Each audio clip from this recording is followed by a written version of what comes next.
Welcome everyone. Welcome to our webinar this afternoon for independent schools. We're so thrilled that you are here and able to join us on a bit of a miserable day here in Vancouver, but we're going to get going quickly because we have quite a bit to cover. Just making sure everybody is all right and can hear us. Looking good so far?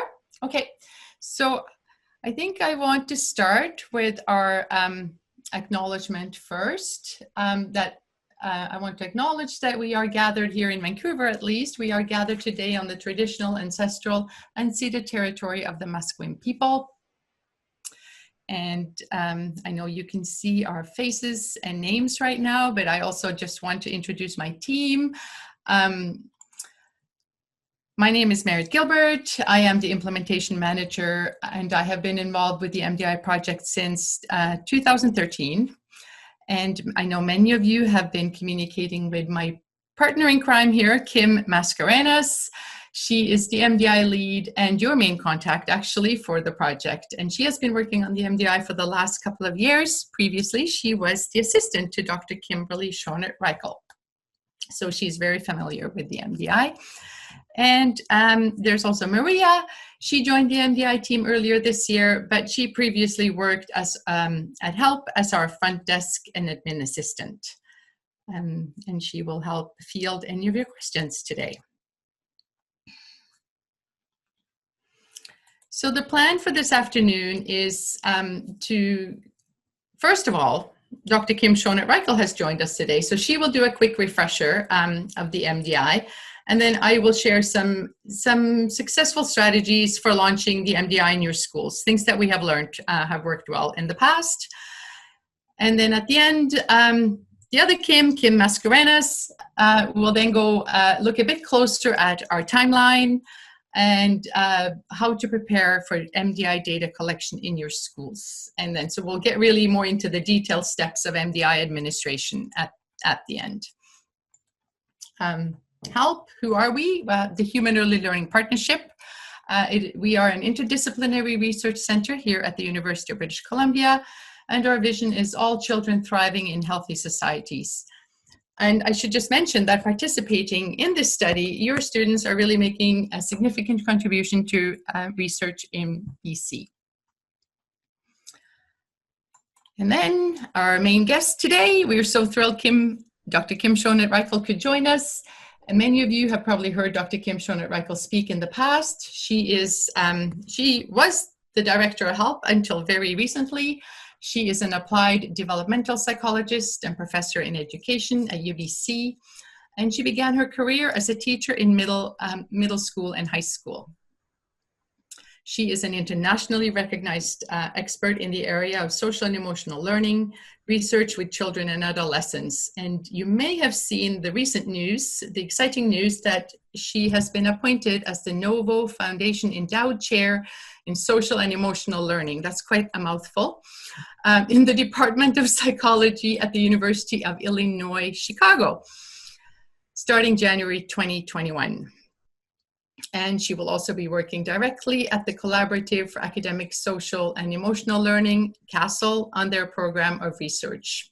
And she is the principal investigator of the MDI. So, Kim, without further ado, I'm so glad you're here, and she will give you all a little bit of a background about the MDI.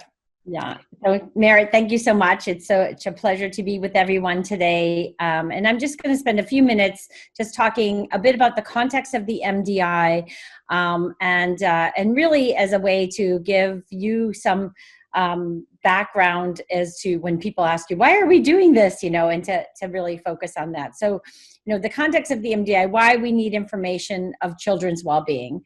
Next slide. So we know right now in the current context of COVID, It's a time like no other for us to really focus our attention on children's health and well-being. And I know from a lot of my own work that in the area of social and emotional learning in particular, that there's unprecedented interest in social and emotional learning and the social emotional aspects of education. And this is really true, especially during the pandemic. And we know that all children and families, particularly those who are most vulnerable, are at risk of experiencing increased challenges. And MDI data really provide an opportunity to hear from children themselves. The MDI is really about children's rights and their voices to be heard about how they're doing, and also the assets in their lives. So the MDI not only looks at children's well-being, aspects of their social and emotional learning, but also the assets that are present both inside and outside of school. So again, a really critical time for us to be able to have this MDI data to be able to move forward with where children are at and how we can best help them. Next slide. So the MDI, started back in 2010, was our first year of implementation in the Vancouver Public School District. And since that time, we have grown quite dramatically across the province as schools, school districts, and other associations are really interested in not just learning about the academic achievement of their students, but the social and emotional well-being and competence of students. So we've had widespread interest in the MDI, and really important to say that the MDI, this uptake has not just been because people are contribute to our research and trying to figure out children across BC in the well-being, but also because each school and school association gets a report back on how children answered the questions on the MDI, and how to really have a snapshot or a time and a way to really understand how children are doing both inside and outside of school. Next slide.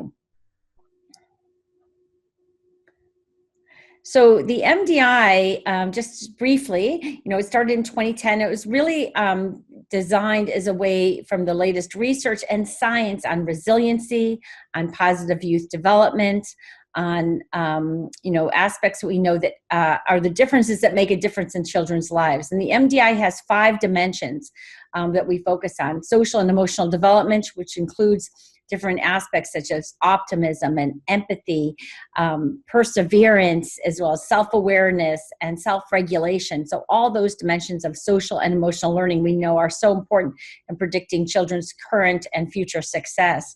We also look at physical health and well-being and ask questions about children's general health. How many days a week do they eat meals with a family member, to their sleep patterns, as well as other types of physical activity.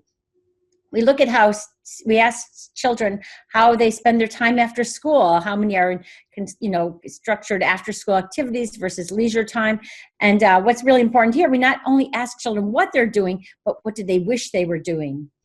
And also we ask about the school experiences of children. What are the school experiences that they're doing, both in terms of school climate, their goals for the future, victimization, and other aspirations about their future.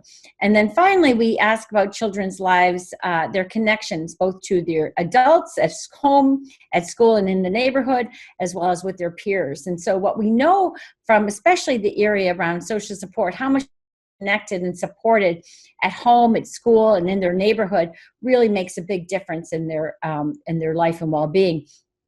And just a couple of things to say, that the MDI is unique in the world in the idea of being such a comprehensive tool that gathers children's information about their lives inside and outside of school on these multiple dimensions, not just social, emotional, but also the assets. And the last thing I want to say is we do have assets that are reported on the MDI, that when you get your reports, then what we do is with these assets, what we know you can do, like nutrition and sleep, or connectedness with adults, as well as things like constructive use of after school time, and nutrition and sleep are things that are actionable, meaning that we identify those areas of children's development that you can do something about. So in getting back your data, you'll be able to identify the strengths that your children are experiencing, but also those aspects that you can help be more intentional in providing their support. Next slide. Okay, I think, Merritt, I think you were going to come back on here, or Kim and Merritt both. And we were going to just see, just with this sort of short primer, are there any questions that people have, as you're trying to explain what the MDI is and why it's important to anyone? So if anyone has any questions, you will see on your Zoom window, there's a Q&A box where you can type your questions and we're here to answer them. You can also just use the chat function. Merritt, myself, Maria and Kim are all here. If you have any questions for Kim regarding the MDI.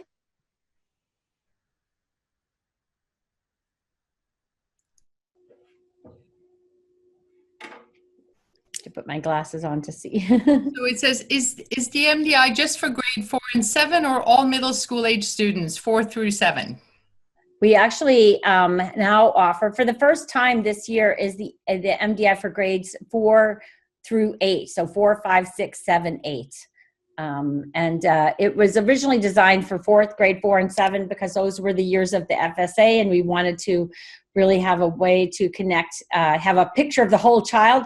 But from many conversations, we found that many schools and districts really want to have a choice of their different grade levels. So I should just jump in. We're actually going all the way to grade 8. But that this year, FISA has decided to sponsor grade 4 for independent schools. However, we have had quite a bit of interest from some schools that are also interested in doing other grades. It's just not sponsored by FISA. Mm-hmm. I think we have a pretty good deal at about $500 a grade. So I'm just going to mention that in case there is interest. That's good. And if anyone's asking or thinking of asking, why would we choose these grade levels, is what we know at this early adolescent transition, especially between the ages of 9 to 13, is a really important developmental period in children's lives in which many changes occur. And in fact, some would say more changes occur at this time point than any other time in the life cycle, except maybe the first year of life. There's biological changes and such. So I think that's really one of the reasons. Yeah, if any more questions, we'd love to hear from you. While we still have Kim, we gave her very few slides because we know she's so busy, and we wanted to cover sort of the more administrativia with you today, but let us know if you have any other questions.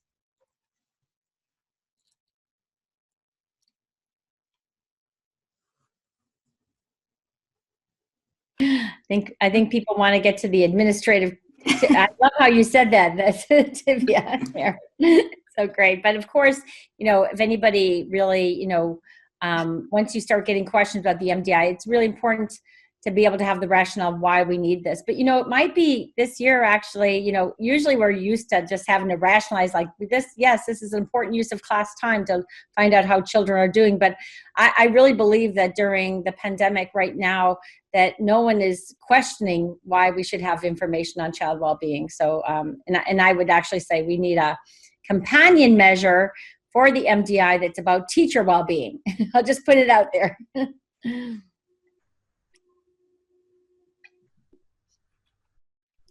All right, everyone. We are then going to launch into a couple of the strategies that we know work. I'm going to just stop my video because I prefer that when I'm presenting. And I'm going to sign off for now. So I'm going to just say good luck, have fun, everyone. And I'm here, at any time people have further questions, we'll make sure that they're passed on along to you. Thank you so much, Kim. Thank you, everybody. Take care. Bye-bye. Bye.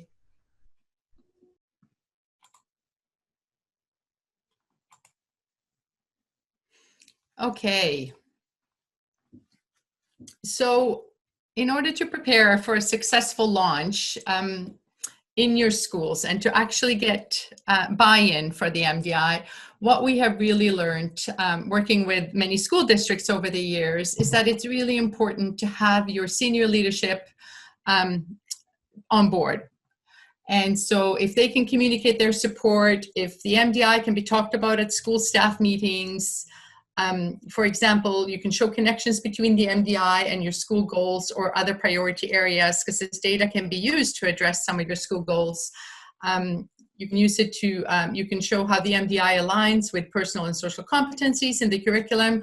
And of course, one other important group that needs to be informed about the MDI is, of course, the parents or guardians of the students in your classrooms. So it's really important that they receive the informed passive consent letter, and that, for example, you can include MDI announcements in your school newsletters, websites, and social media as well, so that there's really a lot of information and that people really are in the know that this is about to take place in your schools. So with that in mind, we have developed quite a few resources, actually, that we have to help you so that you don't have to write your own newsletter announcements and all this. At least we are getting you templates and ideas, and of course you can edit them if you need to. So we have this newsletter template that you can use. You can put that on your school newsletter webpage to let parents, guardians know that the MDI is taking place. I did mention a parent letter, which of course is a bit different, that cannot be edited. So that's one thing that has to stay the same when you send the letter out, because that is how parents agree to let their student participate in the research project. So another resource that I see is on here is that we have developed an MDI info sheet that is sort of captures, you know, the 5 quick things that are the 5 things you should know about the MDI in a short, concise way, and that hopefully is a bit more exciting and a bit more informative than you know, some of the other information that we're giving parents. There's that. So you can share that with your parents. Then we also have a fact sheet on how the MDI aligns with the personal and social competencies from the Ministry of Education in British Columbia, and how the MDI measures fit with the personal and social competencies. We also have a great video, a video link, which is another great way to introduce the MDI to your teachers and principals, and also you can share that with your parents. And then last but not least, we have another website.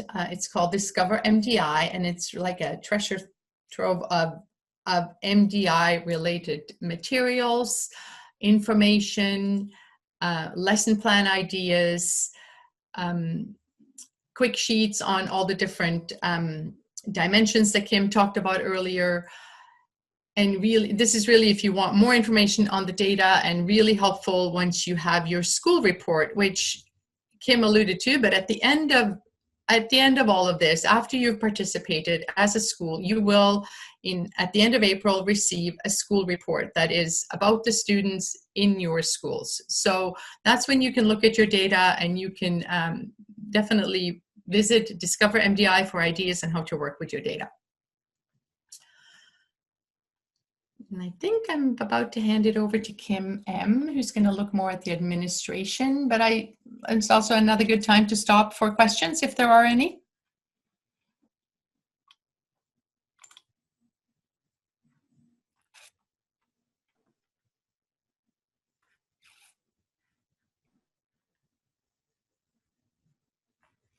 I should mention that all these resources I'm talking about will be emailed out.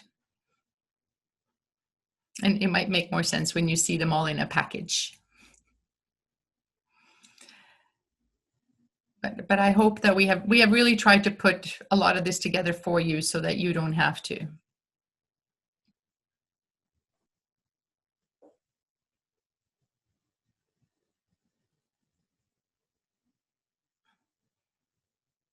Okay, thanks, Jamie. Jamie says this has all been emailed out. Okay, great. Wonderful. Okay, I'm going to hand it over to Kim. Okay, so we'll talk about the timeline and the steps for administration. Let me just turn off my video so you can see my slides. All right, so this is a screenshot of the timeline PDF that would have been sent to you already by Jamie and Michelle. So we'll just go through them one by one. So I guess like the first one on November is already like, ticked off. This MDI training webinar, thank you so much for joining us. Another really important date to remember here is that the parent information letters should be sent out last week of November, so November 30 to December 4, in order for your schools to begin administration on the week of January 11. But of course, before we can do any of the administrations, a few other dates that are really important in December is to please make sure that the MDI forms and documents, the information sharing agreement, and the MOU are returned with your signatures. Hopefully, we want to get everything by December 4 in order for us to start doing the process of Classlist Upload for those schools who are not in MyEd. And we'll go through that in a little bit more detail a little bit later.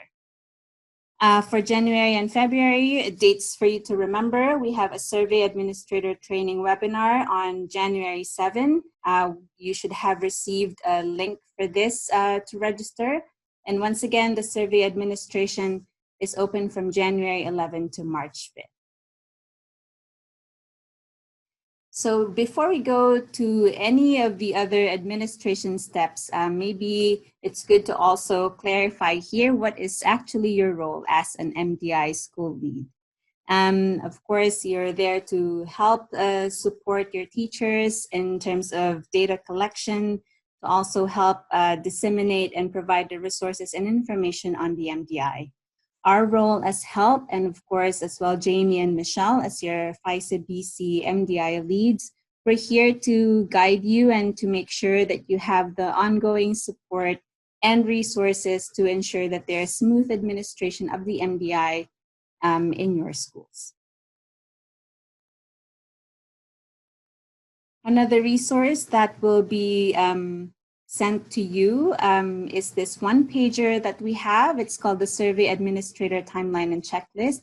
We have heard from a lot of school principals and teachers that it's always best to have something that's a one-pager and that has tick boxes so that it's easy to follow. So we have this Survey Administrator Timeline checklist that will be sent to you, and it has all of the information that you will need and also the steps to follow in order to administer the MDI in your schools come January and February. Okay, so what to do next? We know our role. We know that the MDI is coming to our schools. So what are the next steps to do? So of course, first, as Merit mentioned, communicate to your teachers and your school community about the MDI. So the newsletter template is really a good start for that. You have the wording and the language that you can use there. As I've also mentioned earlier, please sign and return all of the necessary paperwork in order for us to proceed. Please make sure that you send your parent guardian letters to schools to send home to your students. We'll go through a little bit more on the preparation for Classlist Upload. And please also encourage your teachers and to please start booking lab time for the survey administration in January or February. So we recommend usually to please make sure to hold 2 class periods for grades 4 and 5. Well, most of you are doing grade 4 under FISA, so please make sure that you book 2 class periods for your grade 4 students. And the survey works actually in not just on your desktop computers, but also in iPads, netbooks, and tablets. So before I go to the informed passive consent, do we have any questions about the timeline?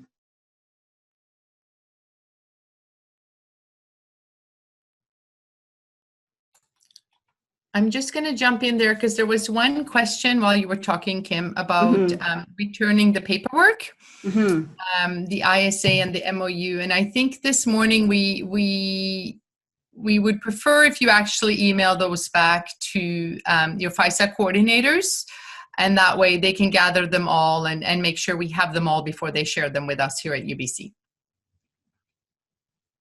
Perfect.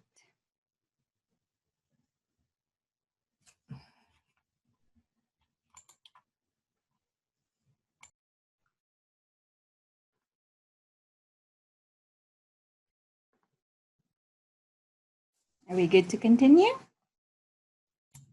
We are good. There's one more question. Can the students use a Chromebook? Yes, they can.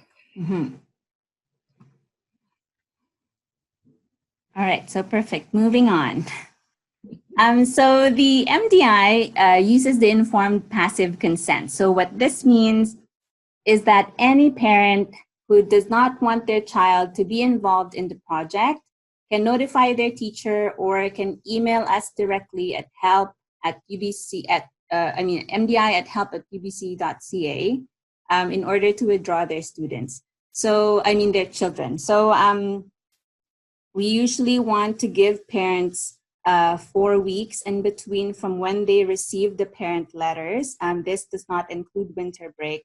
In order to give parents more time to really absorb the MDI information, to really decide if they do not want their child to participate, and it also will give us time to withdraw their child if ever they do not want their child to participate in the project.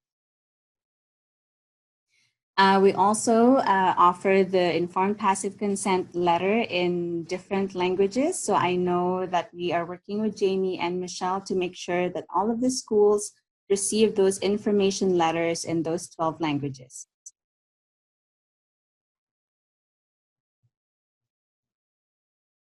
So when you receive your parent letters, they will be in a Word document.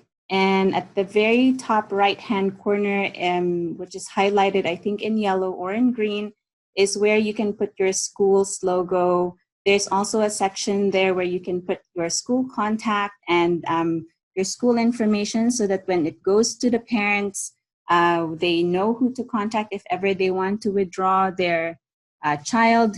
Once again, if you would like to start your MDI surveys on January 11, we recommend that you send out your parent letters together with an info sheet to parents on the week of November 30 to December 4. And these parent letters are available in 12 different languages, and they will all be sent to you in a package. So please wait for that package. I know Michelle and Jamie are working with us in order to get all of these resources and these letters to you by this week.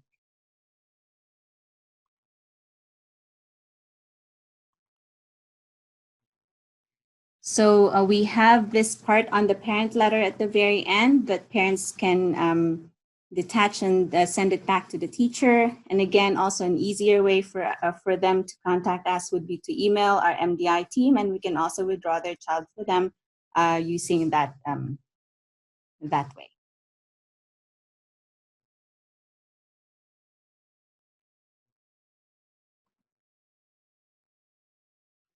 We know that parents usually have questions about the MDI, and so we have this page on our MDI website where we have the parent FAQs, and these are really the most common questions that we get from parents. And so this is a good resource, not just for parents, but also for your teachers who will be doing the administration, and for your counselors, or of course for principals and vice principals as well, if they get questions from parents. This is an easy way and really a very detailed information in order to help you answer the parents' questions.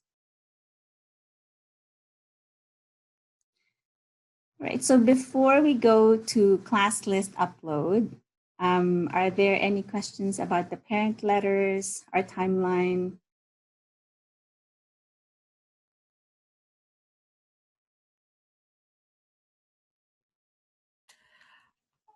I wonder if I should answer if I could jump in and just answer one question, or right, of course, yeah.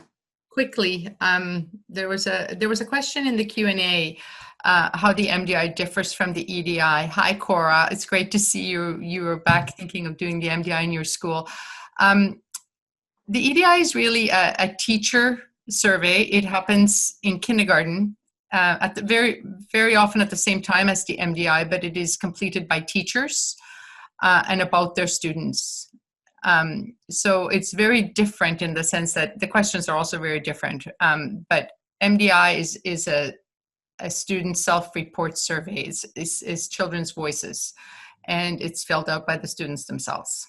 and has more to do with sort of their, the dimensions that Kim talked about and the assets in their lives. So that's a very brief explanation. I'm not going to go into it any more than that, but I hope that answers your quick question. But it is different in the sense that EDI is filled out by teachers, and this is filled out by students.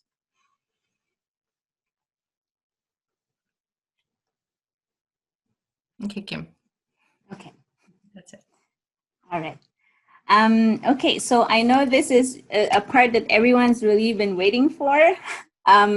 So we're gonna go through quickly on the class list upload through UBC Workspace. So a class list is something that we use for schools and also for districts who are on MyEd in order for us to securely get the student information and put them onto our system for survey administration. And in order for us to do this very securely, we are going to do the class list upload through UBC Workspace.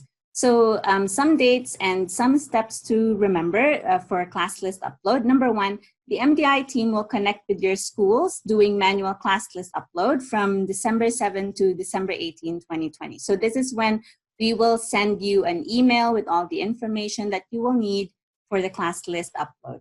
We will definitely support you with a step-by-step guide. We also have a quick walkthrough video tutorial that we will send to you in order to help you with filling out the class list sheet and also uploading it in UBC Workspace. And once again, we will provide you with a template to use for the class list. So please wait for those templates, and it will have all the information that we will need in order to get your class list onto our system. And one very important reminder is that we have to make sure that the paperwork, especially the information sharing agreement, has been signed and returned before we can go through the class list upload process. Okay, so I'll just go through quickly what the steps are, because I know this is the one question that we've been getting a lot. So of course, number one, check that all of your required paperwork has been signed and returned, hopefully, and we really want to encourage that by December 4, you have signed and you have returned the paperwork to your ISA MDI coordinators, Jamie and Michelle. And as I've mentioned, these are the paperwork that we need signed. So after we have all of those paperwork, as I've said, we'll email you with a template, we'll email you with a guide, we'll provide you with a link for the video tutorial so that you can complete your class list. So the Excel spreadsheet that you will use has these following columns, and all of these are described, and also we'll go through the detail of this in the video tutorial. But the most important part that you will have to hopefully really look at and remember is that for column B, where it says school board number, we want you to use the numbers that we have for your association, sort of placeholders for your associations within our system so that we can identify that your school is within a specific association in FISA. So for example, the placeholder numbers that we have, if my school is say under ISABC, I will put 804 in that column, in column B, which says school board number. So all of these, you don't have to write anything. We have prepared a video tutorial for you that you can pause and just like go through the sections that you need to while filling out the class list. So all you need to do after you've saved and you've filled out your class list is to log in UBC Workspace to upload the class list. So one thing that's really important here is that you have communicated with Jamie and Michelle, who your MDI leads or contacts are in your school, because we'll need that information in order for you to have access to UBC Workspace. So UBC Workspace is a cloud-based file sharing service that UBC has in order for us to share files in an efficient and secure way with our clients, with our partners, and with making sure that we're complying with the Canadian, provincial, and UBC security requirements. So for you, you will have a guest user account, and we want to make sure that you use your school email address in order for you to log into UBC Workspace. So the steps there would be, as long as we have the right contact person for the school, you will get a shared folder notification, which will then have the link in order for you to log on to UBC Workspace. We'll just have to put in the group ID UBC, put in the username, which is your school email address, and the password that's given, and it will give you access to your folder. So technically, for this example, we'll use Test School 1, but for the real folder, we'll put there your school name and your min code to make sure that you're having access to the right folder, to make sure that you're putting in your class list on the right folders into our workspace platform. And very easily, all you need to do is either drag and drop. You know, if you have your desktop or your documents window open, all you need to do is just drag and drop that file over there, and you'll see that it's saved automatically. Another way is to hit or click on upload files and find the file that you were working on, the class list template sheet, and you just need to upload it here and it will save automatically. It's also easy if ever you've forgotten your password or you can't log in, you just hit that trouble logging in link and it will send you a password reset link that expires in 24 hours. So please make sure that you update your password and save it somewhere so that you don't lose it or you don't forget it. And of course, we'll go through a lot more about the e-system and the actual administration of the MDI and we'll do a walkthrough on how to access your classrooms in our eMDI in our next webinar, which is on January 7. So same time, 3:15. So we really hope that you can join us in that webinar as well. And as Kim has mentioned, reports are coming in spring of 2020-21. So as independent schools participating with FISA, we have a school report for you that will be for your own independent schools. We'll also have an association report and an overall FISA BC report.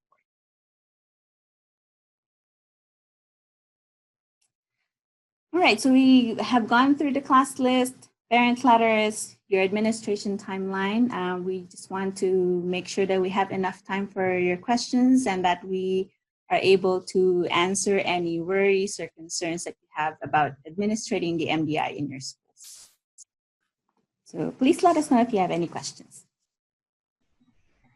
Okay, one question here is if we could please briefly go over the paperwork again that needs to be sent in before we start the class list. Right. Okay. Maybe I'll just explain why we need this information sharing agreement before we can have the class list. So I just want to explain the information sharing agreement is really an agreement on how schools share their student data with UBC. And because the student data is personal data, we are not allowed to have this data unless you have given us permission to have it. So that's really what the information sharing agreement means. So we can't really take your class list upload and this class list really is your student personal data. So we can't actually have that until we have your data. So that's where the sort of relationship and the urgency, I guess, to get the paperwork first before we can do the class lists. And, that's really why we need that. The MOU is more a memorandum of understanding, just reminding people what of the parent letter and the passive consent that is involved. Okay, so I don't know who's me, but I'm assuming you're either a teacher or a principal, and it says, is that just signed by me or all the students? No, it would be signed by the school. So whoever has signing authority for the school. Maybe we should also say that we are just a phone call away if you actually start, when you start filling in the class list upload and if you have questions. The reason we are asking you all to just basically share them with us in the secure box. Please do not email them because for the same reason, it's so much personal information. Once we get that, we can then make sure that we will add your students into our survey administration system, so that we have the information there, and that so that it is, you know, teachers can administer the survey in the classrooms and hand out passwords to the correct students, etc. Sorry, we can stay on for a bit if anything else comes up. I'm not sure if you wanted us to go over the paperwork again, but let us know if everybody's okay. And yes, this video will be made available, so you can rewatch it again at if you want. But also remember, Kim actually made another little video for everyone for the class list, so that's going to be even more specific if you need to be reminded again. Yeah, so I think we'll stay on for a few more minutes if anyone has any questions. But of course, we also understand that, you know, I mean, it's the end of the day, and we really appreciate you all joining us today for this webinar. So thank you so much, everybody. If there are any questions, Merit, Maria, and I will be here, and we'll try our best to answer them. We have one more question in the Q&A. She's wondering about signing authority. Yeah, I think that might be probably better if you're clear with your principal, just to make sure that's the best way. Yeah. In the past, when I have worked with independent schools, both for EDI and MDI, it has generally been principals or vice principals that have signed off on paperwork. But I don't know, whatever works in your school, I guess. Well, we have one more question asking whether or not the parent letters in other languages will be sent later this week. So that is something that I am working on with Jamie and Michelle, and we are definitely hoping to send it to you by the end of this week. Great questions, everyone. I wonder if our FISA help, Michelle and Jamie, if there are any questions that you want us to address while we are here. I don't know if we can unmute you, or if we can just, you could just type it in the box, I guess. I can't think of anything specific at this moment. There's been a lot of good questions asked already.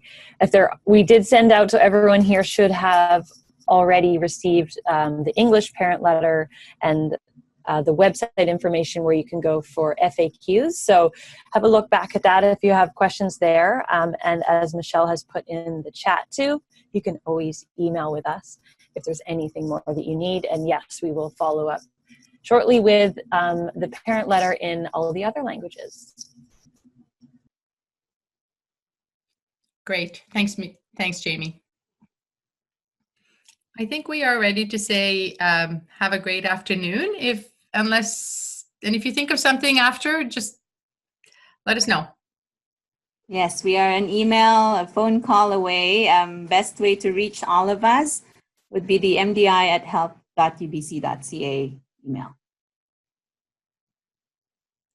So once again, thank you everybody for joining us today. We hope that has answered some of the worries and questions that you've had about the MDI. Please do not hesitate to be in touch with ourselves or with Jamie and Michelle as well if you have any questions.